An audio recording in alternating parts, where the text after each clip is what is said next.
Picture a seemingly ordinary Friday in late June.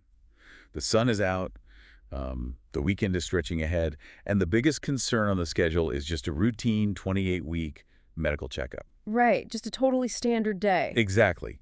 Like a casual slice of pizza for lunch, a lighthearted photo snapped for social media with some joke about eating for two. It feels predictable. It feels, entirely under control. But then the sun goes down. It does. The clock strikes 10. A sharp, undeniable pain hits. And suddenly, that breezy Friday completely shatters. Yeah, the narrative just flipped. It flips into midnight contractions, the frantic, sterile glare of emergency room fluorescence, and the screaming, flashing sirens of an ambulance just tearing down the highway from Southampton to Stony Brook Hospital in the dead of night. The illusion of control vanishes in a heartbeat. It really does. Welcome to Starscope Report. Join Jordan and Jamie as they uncover Hollywood drama, music industry shakeups, and viral influencer scandals. From red carpet surprises to social media controversies, we dive deep into the stories behind the fame. It's a terrifying pivot, honestly, going from a celebratory, curated life milestone to a genuine, unfiltered medical emergency in the blink of an eye. Oh, absolutely. It just completely changes the stakes of being a public figure, It really does. And for today's mission, we are diving deep into a story that has, it's basically sent shockwaves through the entire reality television landscape. Yeah, it's massive. We're looking at a huge stack of sources today. We've got Entertainment Now, Page 6, and a lot of deep dives inside the Bravo universe. And it's all centering on a massive story anchored by a specific YouTube and Instagram update. Right, the one titled Danielle Olivera shares emotional update about her baby. Exactly. Now, for those of you listening who follow the Bravo universe, you know Danielle is a fixture. I mean, she had 7 seasons on Summer House and, more recently, a starring role on In the City. She's a veteran at this point. She really is. But she just endured exactly what we described earlier, a harrowing, entirely unexpected labor that resulted in the birth of her son a full 10 weeks premature. 10 weeks. That is just, it's terrifying. It is. So today, we are exploring this frantic timeline, the really raw public reaction, and how this unscripted life-or-death drama is fundamentally altering the reality TV ecosystem. There is a concept we could call the reality TV paradox. Okay, I like that. Tell me more. Well, viewers constantly demand that reality stars be quote-unquote real. We want authenticity, right? Definitely. But the truth is, audiences are usually entirely unequipped when actual, grim, biological reality interrupts the manufactured drama. Oh, for sure. It's too real. Exactly. A 28-week emergency delivery strips away all that polish. There is no producer in the background orchestrating a dramatic dinner party fight. It grounds these influencers in pure human vulnerability. It really forces you as the audience to reconcile this glossy character you see on screen with, like, a terrified human being in a hospital gown. Yeah, and let's actually trace how fast that facade fell away, because the sheer velocity of this timeline is just staggering. It really is. Yeah. So, to set the stage for you guys, let's rewind a bit to May 2026. Danielle and her boyfriend, Eoin Heavey, announced they are expecting their first child. And the context here is super crucial. Right. They had known each other years ago, basically right after college, and had recently reconnected. They had been officially dating for about 9 months at this point. Furthermore, you have to consider the professional transition that's happening simultaneously for her. Oh, the Summer House exit. Exactly. In June 2024, Danielle stepped back from being a full-time cast member on Summer House after this massive 7-season run. Which she called a heartbreaking decision, if I remember correctly. She did. So she is already navigating this massive identity shift, She's moving out of one really intense spotlight and trying to prepare for the quiet intimacy of motherhood. Which brings up the weekend of Friday, June 19, 2026. Right. The day everything changed. Danielle goes in for her 28-week prenatal checkup. Everything is seemingly fine. I mean, she even posts a photo of 2 pizzas, jokingly captioning it, "Little did I know this would be the last meal I'd have before giving birth." That mundane detail is it's haunting. It really is. It's such a normal, everyday thing to do. You don't expect the floor to drop out from under you right after eating pizza. It just highlights the absolute abruptness of medical trauma. Let's look at the mechanics of what happens next, because it's intense. Yeah. Walk us through the timeline. So at 10 p.m., the contractions begin, just out of nowhere. By 3 a.m., they are in a Southampton emergency room. Middle of the night panic. Exactly. But you have to remember, a 28-week delivery is a critical medical event. At 28 weeks, A fetus's lungs are generally not fully developed. Right, they're so tiny at that point. Yeah, they often lack the surfactant needed to breathe independently. So this requires highly specialized neonatal care that a standard emergency room simply cannot provide. Wow. So Southampton couldn't handle it. No, they couldn't. Because of this, she is loaded into an ambulance for a specialized transfer to Stony Brook Medicine. And she ends up enduring another 24 hours of labor under immense psychological distress. 24 hours, that is brutal. I want to play devil's advocate for a second here, though. Oh boy, okay, go for it. Well, for everyone listening who consumes celebrity media, we have seen reality stars monetize literally everything. True. Weddings, divorces, Yes, scandals. even arrests, right? Yeah. So some people might look at a reality star posting from a hospital bed and cynically wonder, is this just a new PR strategy, like a way to keep the spotlight on them? I mean, honestly, that cynicism is usually justified in the reality TV space. We've seen it all. But the nature of this specific emergency dismantles that theory completely. You can't fake a premature birth. Exactly. You cannot manufacture the terror of an NICU stay. Eoin Heavey, who is suddenly watching his partner endure this unimaginable ordeal, posts on Instagram shortly after. And he doesn't use polished PR speak at all. No, he was incredibly raw about it. He was.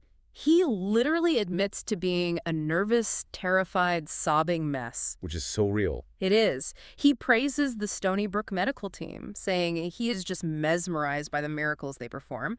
And against all odds, baby Aidan Santos Heavey is born on Sunday, June 21. Which fittingly lands on Father's Day. Father's Day and the summer solstice. The longest day of the year, both literally in terms of daylight and undoubtedly the longest psychological day of their entire lives. Oh, without a doubt. The contrast is just jarring. 1 minute the genre is this breezy show about young professionals navigating dating in New York, and the next, it's a high-stakes medical trauma. But the crisis doesn't end in the delivery room, does it? No, it doesn't. It just changes shape. And later in the deep dive, we'll talk about the surprising twist involving Danielle's co-stars that nobody saw coming. Yeah, because surviving the birth is really just the first hurdle. The aftermath brings us to the harsh reality of the neonatal intensive care unit. The NICU is a whole different world. It is. Eoin noted in his public update that Aidan would be spending his first 2 to 3 months in what he endearingly called summer camp. Which is just, it's heartbreakingly optimistic way to describe an incredibly daunting environment, It really is a beautiful way to reframe it, but the fear is still there. Oh, absolutely. Yeah. And the true weight of this situation really crystallized around that core update we mentioned, the one titled Danielle Olivera shares emotional update about her baby. Yeah, that's where things really hit home for the audience. Definitely. This is where the public finally gets a visual understanding of the stakes. The photos she shared are black and white. They aren't glamorous at all. No filters, no full glam team. Exactly.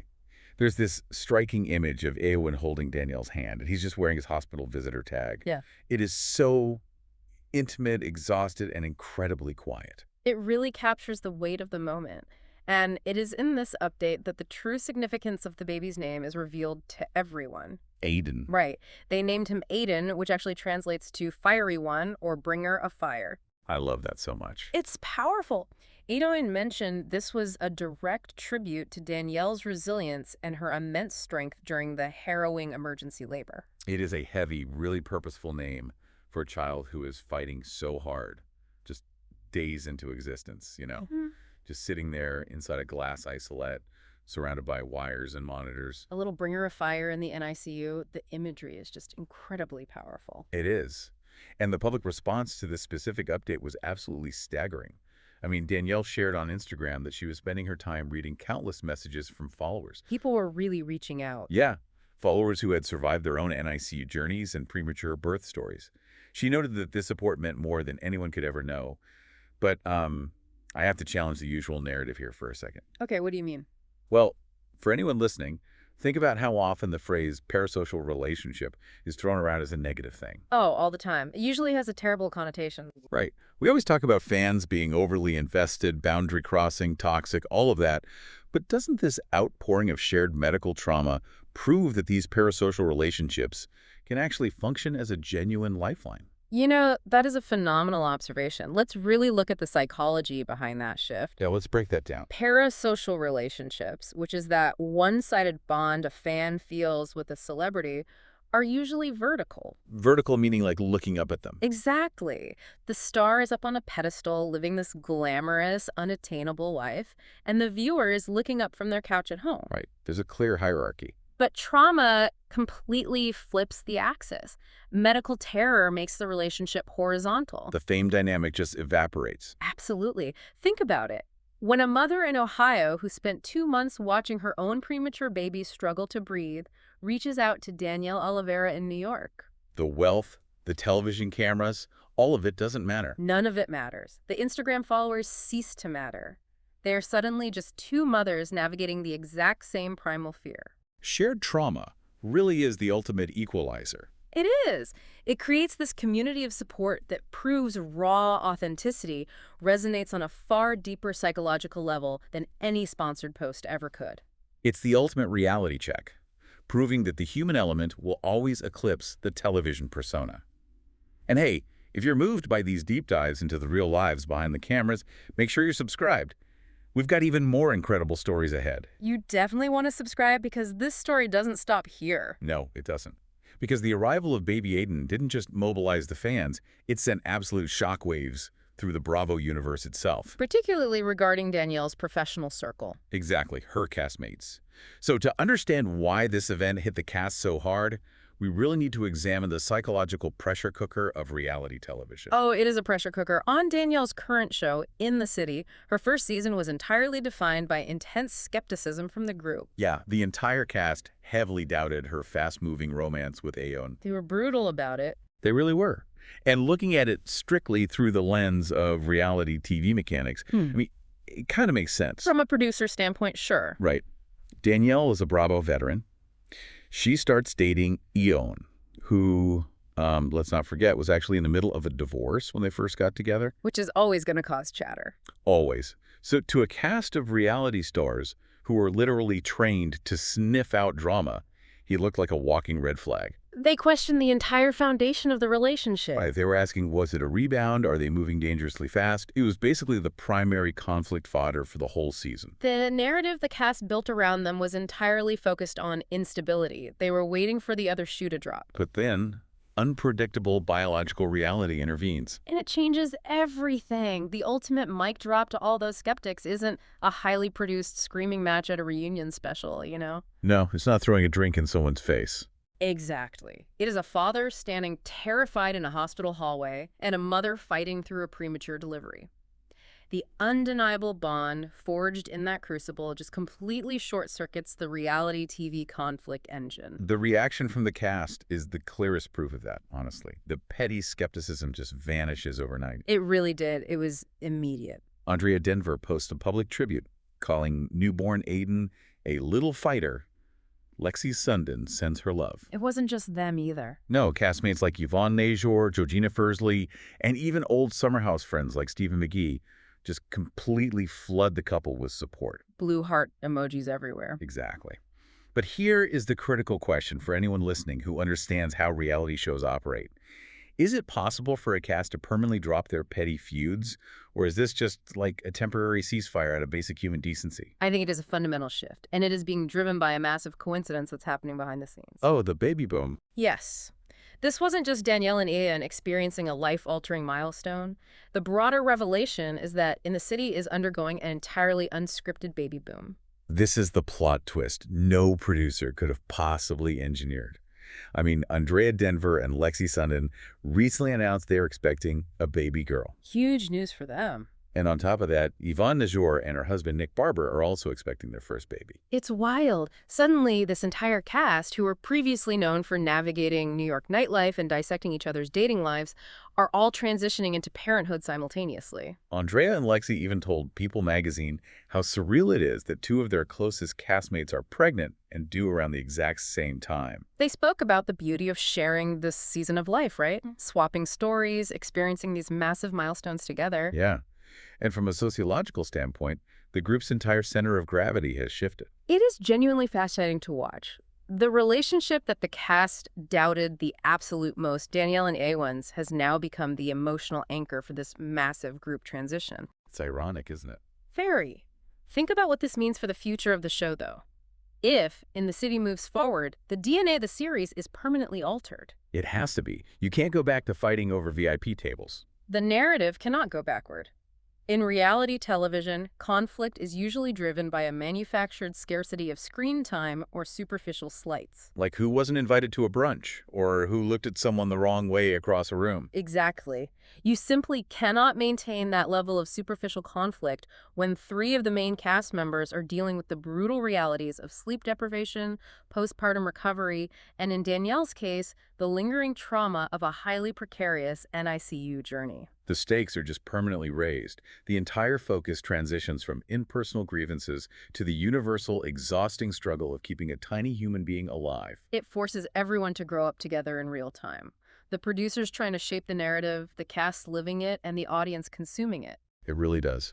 And before we wrap up, we'll leave you with one final thought on how this specific event might change the future of reality television forever.